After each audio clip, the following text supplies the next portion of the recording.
ओम नमः शिवाय। मैं पंडित गुलशन प्रसाद तिवारी आप सभी का अपने श्री शिव कृपा चैनल में स्वागत करता हूँ। आइए आज हम बात करते हैं कि सवेरे उठने के बाद सबसे पहला हमारा कार्य कौन सा है। किस कार्य को सबसे पहले हमें करना चाहिए।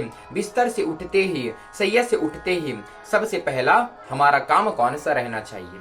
तो कहते हैं सबसे पहले बिस्तर से उठते ही अपने दोनों हाथ को मिला करके सबसे पहले उनका दर्शन करना चाहिए।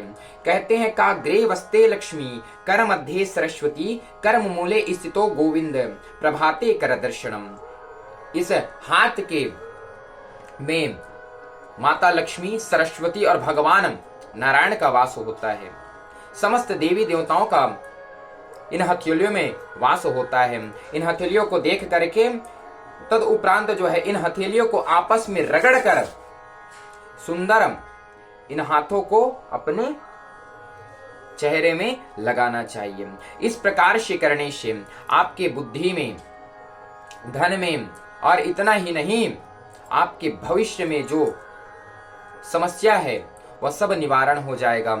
आपको तरक्की करने से, सफल होने से कोई नहीं रोक सकता। तदुपरांत ये हो गया हस्त दर्शन। उसके बाद जो है हमें क्या करना चाहिए।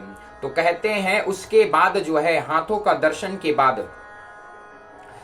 दूसरा जो है माता भूमि का प्रार्थना करना चाहिए कि समुद्र वशने देवी पर्वत स्थन मंडले जगत माता नमस्तुभ्यम पाद स्पर्श क्षमस्व में। हे जगत जननी, आप जगत को धारण करने वाली मेरी मां, हम जो है आपको अपने चरण से स्पर्श करते हैं तो आप हमें क्षमा कीजिए। इस प्रकार से क्षमा याचना करके जो है दोनों हाथों से भूमि पृथ्वी माता को पहले प्रणाम करना चाहिए और दोनों हाथ से सुंदर प्रणाम करके उस हाथ को अपने मस्तक में धारण करना चाहिए।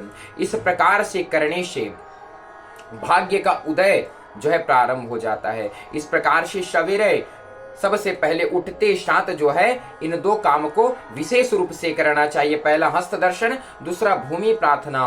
और हो सके तो कहा है कि प्रातः काल उठिकर रघुनाथा मातु पितो गुरु नावहि माथा। हस्त दर्शन के बाद, भूमि को प्रणाम करने के बाद हो सके तो अपने बुजुर्गों को, बड़े को प्रणाम करना चाहिए। माता पिता भाई बंधु को प्रणाम करना चाहिए।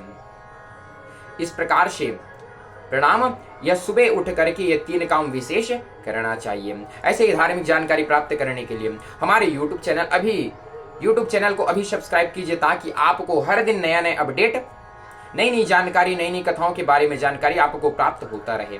हर हर महादेव। धन्यवाद।